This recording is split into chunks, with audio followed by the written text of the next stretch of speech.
my little. It's a day Jairo Torres says he'll never forget. Everything happened so fast. That's him on the train tracks of the Kingsbridge Road subway station, stretching his arms out to rescue a 5-year-old girl lodged underneath a train. Between a train and people screaming,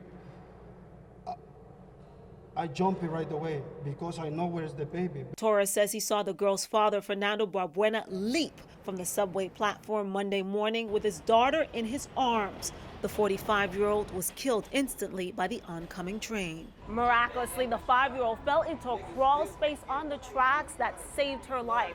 Torres says she then had to crawl an entire length of a subway car to safety. And then I called the baby, come to me, come like a puppy. And she started walking like a puppy under with the train. Torres and Antonio Love, who was also there to assist in the daring rescue, were honored today for their bravery. I owe it all to him. He's the hero.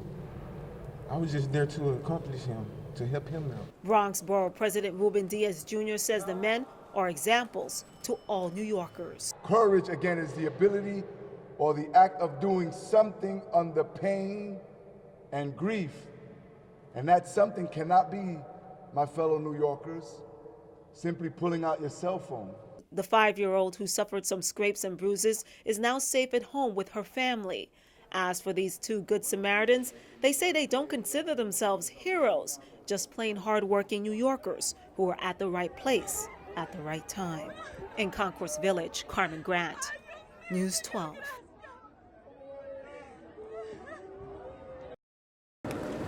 Could have been any one of us females that's in this building. It's a disturbing reminder of what took place Saturday morning on the roof of this Mott Haven building. Like, he do be around or whatever the case may be. That man she's referring to has been identified as Tamar Bishop, who left a Brooklyn woman beaten and bloodied, police say, after he raped her inside the Mitchell houses on Alexander Avenue. You see trails all going down from the roof to the 16th floor. You see blood on the steps, smudge handprints on the walls. This tenant, who wants to remain anonymous, says she's seen Bishop around the neighborhood.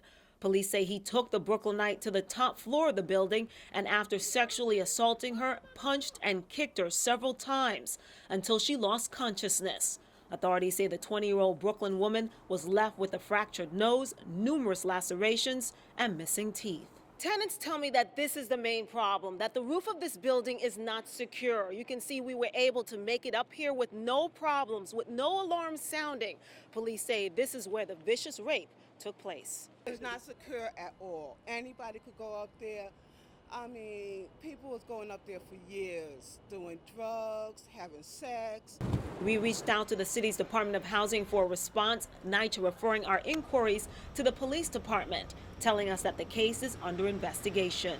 The NYPD now offering a $2,500 reward to get this alleged rapist behind bars. In Mott Haven, Carmen Grant, News 12 Nightside. You're looking at 176 pounds of cocaine that was meant for the streets of the Bronx. Today, the district attorney's office and federal agents announcing a major drug takedown dubbed Operation Grizzly, a year-long sting operation into the Grizzly Gang, who authorities say peddled drugs and other illegal substances in Kingsbridge and the Fordham section of the Bronx. The defendants trafficked large quantities of cocaine, which they sold in bulk to distributors, and in which in turn was sold in $10 and $20 packets. 19 defendants have been indicted, 2 of them believed to be major drug traffickers. Law enforcement officials say this drug bust, valued at close to $3 million, may also be connected to 3 shootings in the Bronx, one of them fatal. They committed acts of violence in an effort to establish themselves in a narcotics trade. Authorities also netting 4,000 in prescription pills